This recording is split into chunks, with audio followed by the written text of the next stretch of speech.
Oke, pada pertemuan awal ini akan saya jelaskan apa yang dimaksud dengan server-side programming. Bagaimana konsep dari server-side programming. Hal ini yang mendasari dari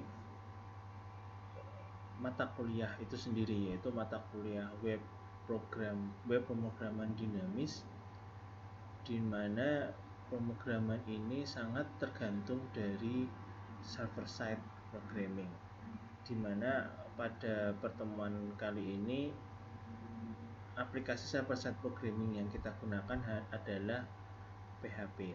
Nah, setelah kita melakukan instalasi SAM, maka akan muncul satu fitur yang disebut sebagai SAM controller atau SAM control panel. Di sini dilakukan pengaturan untuk modul Apache, MySQL, FileZilla, Mercury, dan Concat. Tapi pada saat instalasi yang kita enable hanyalah Apache dan MySQL. Nah, apa itu Apache, apa itu MySQL, dan apa itu PHP, ya.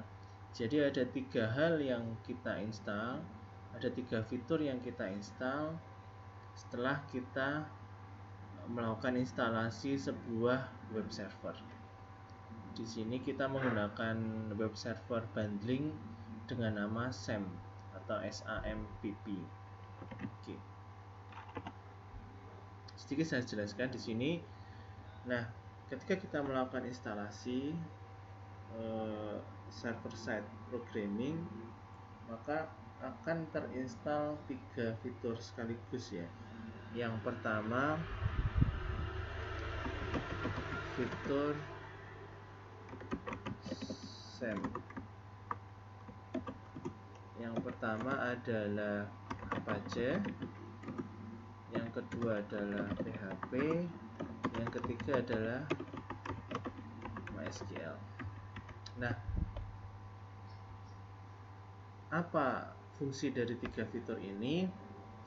Yang pertama adalah Apache. Apache adalah web server.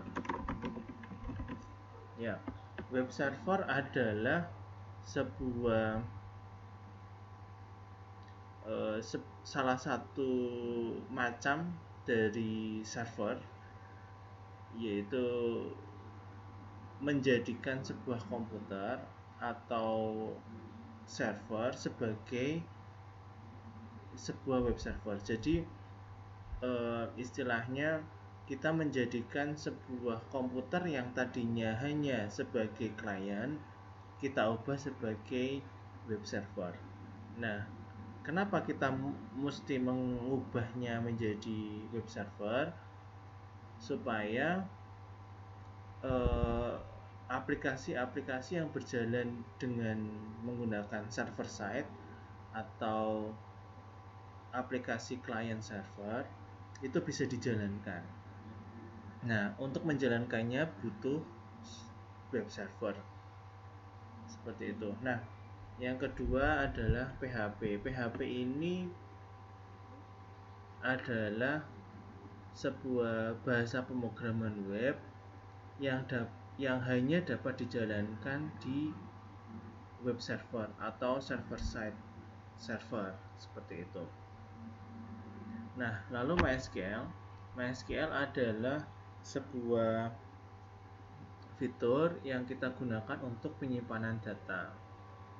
Nanti ketiga fitur ini akan lebih jelas ketika kita mencoba mempraktekannya.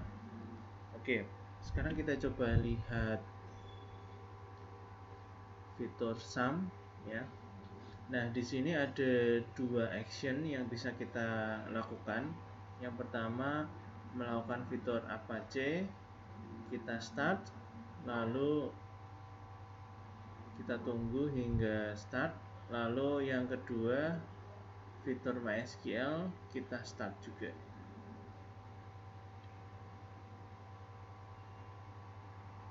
Nah, Apache dan MySQL ini berjalan secara services ya. Jadi Apache dan MySQL merupakan dua fitur di dalam web server yang berjalan secara services. Masing-masing aplikasi itu memiliki port yang bekerja. Jadi Apache itu port standarnya 80, atau bisa kita ubah dengan port lain seperti 80. Juga dengan MySQL juga memiliki port tersendiri. Nah, ketika kita sudah melakukan running service di kedua aplikasi ini, maka kita sudah bisa menjalankan aplikasi web server. Oke, kita coba cek dengan mengetikkan localhost.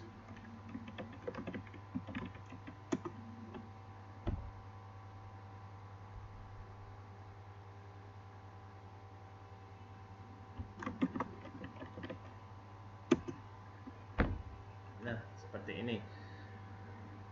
Di komputer saya sendiri, karena saya menggunakan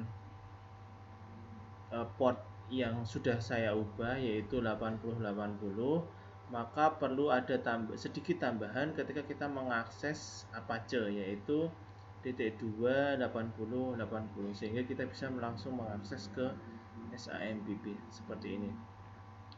Nah, ketika SAM sudah terbuka seperti ini tandanya bahwa laptop kita atau komputer kita sudah kita jadikan sebagai web server, sehingga bisa mengakses aplikasi-aplikasi server side. Ya, salah satunya bahasa pemrograman PHP itu sendiri. Ya. Oke, selanjutnya kita akan mencoba membuat aplikasi Hello World. Ya, kita akan mencoba membuat aplikasi baru menggunakan Hello World, tetapi dengan bahasa pemrograman PHP. Karena bahasa pemrograman web biasa yaitu HTML sudah kita pelajari sebelumnya. Oke, kita coba masuk ke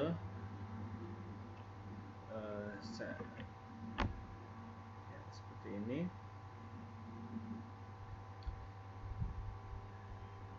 Nah, sedikit penjelasan di folder SAM yang sudah kita install. Ada satu folder di mana folder itu merupakan tempat kita meletakkan aplikasi web kita, atau biasa kita sebut sebagai dokumen root. Dokumen root ini adalah sebuah folder yang berfungsi untuk meletakkan aplikasi-aplikasi server side kita. Oke, kita coba buka. Nah, lalu kita coba buat satu folder di sini.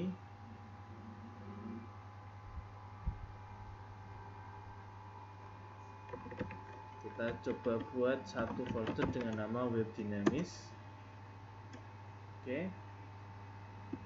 Nah, nantinya web dinamis ini akan kita jadikan sebagai folder untuk mengakses aplikasi web server kita. Nah, lalu selanjutnya bagaimana kita membuat sebuah aplikasi? Yang pertama, kita buka salah satu editor apapun. Silahkan kalian menggunakan editor yang kalian sukai masing-masing.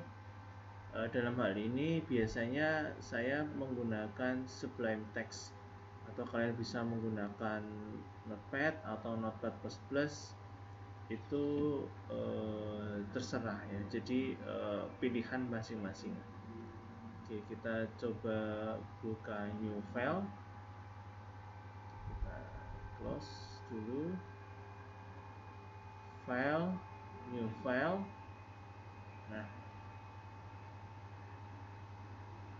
Nah, sebuah teks atau sebuah aplikasi web server menggunakan PHP, kita awali dengan notasi seperti pembuka seperti ini ya.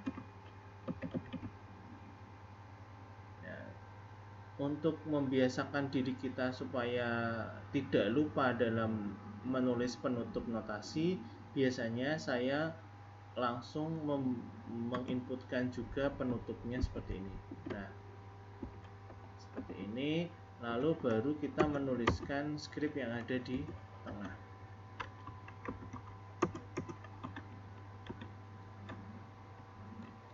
Nah, untuk mencetak sebuah tulisan atau karakter, kita bisa menuliskan dengan tulisan echo, lalu kita masukkan titik 2, lalu kita tuliskan hello world. Lalu jangan lupa untuk menutup sebuah baris kita tutup dengan titik koma seperti ini. Lalu kita coba save file, save.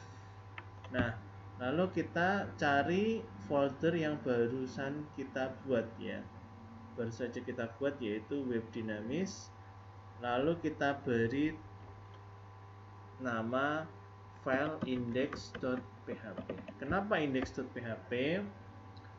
Ada sebuah aturan umum ya, bahwa file dengan nama index atau sebetulnya bisa kita atur file default yang bisa diakses secara langsung, tetapi secara default aplikasi akan mengakses yang nama file pertama yang akan diakses adalah index.php. Oke, sekarang kita coba save ya, seperti ini. Setelah kita save, biasanya jika kita menggunakan sebuah editor web programming, biasanya langsung berubah warna. Jika berubah warna, biasanya sudah betul notasinya. Oke, kita coba cek dengan melakukan akses dari browser ya. Jadi localhost, jika di tempat teman-teman itu tidak perlu menggunakan titik 28080, tapi langsung saja localhost /webdinamis. Kita coba enter. Nah, maka akan muncul hello world ya. Di sini kita sudah tidak perlu menuliskan index.php karena secara default aplikasi Apache akan mencari file yang memiliki nama index seperti itu. Jadi tidak perlu kita tuliskan, atau sebetulnya kita tuliskan lagi juga tidak ada masalah, maka akan muncul output yang sama. Tapi jika dihapuskan, maka outputnya pun tetap sama seperti ini. Nah, ini adalah aplikasi standar menggunakan hello world ya. Oke, sekarang kita coba lihat apa yang dimaksud dengan server side web programming. Kita coba lihat di sini. Di sini ada tulisan echo ya, titik 2 juga. Tetapi yang muncul di layar adalah hello world ya. Jadi sehingga kita bisa lihat di sini bahwa ada beberapa script di PHP yang tidak muncul di layar klien ya. Jika kita melihat klik source dari aplikasi HTML ini, kita coba lihat view page source.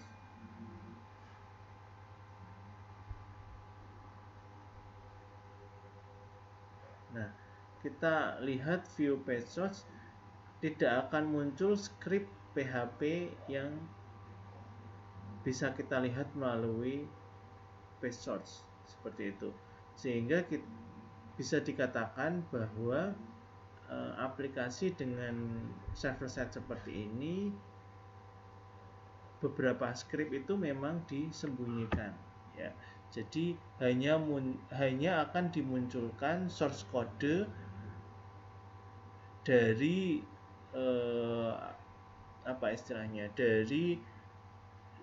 jadi ketika PHP itu di running, dia melakukan convert ke HTML ya. Dan inilah script HTML setelah dikonvert dari PHP. Dan yang dimunculkan di page source adalah script HTML-nya, sehingga kita tidak bisa melihat script yang kita tulis menggunakan script PHP seperti ini ya. Di sini tidak akan muncul echo ya di page source seperti itu. Itulah yang disebut sebagai server-side web programming ya, sehingga hal ini menjadi lebih aman ya, sehingga kita akan menuliskan apapun di page source kita tetapi tidak akan muncul scriptnya karena dia sudah dilakukan ekstraksi ke HTML seperti itu. Nah, ini untuk dasar dari server side programming menggunakan PHP.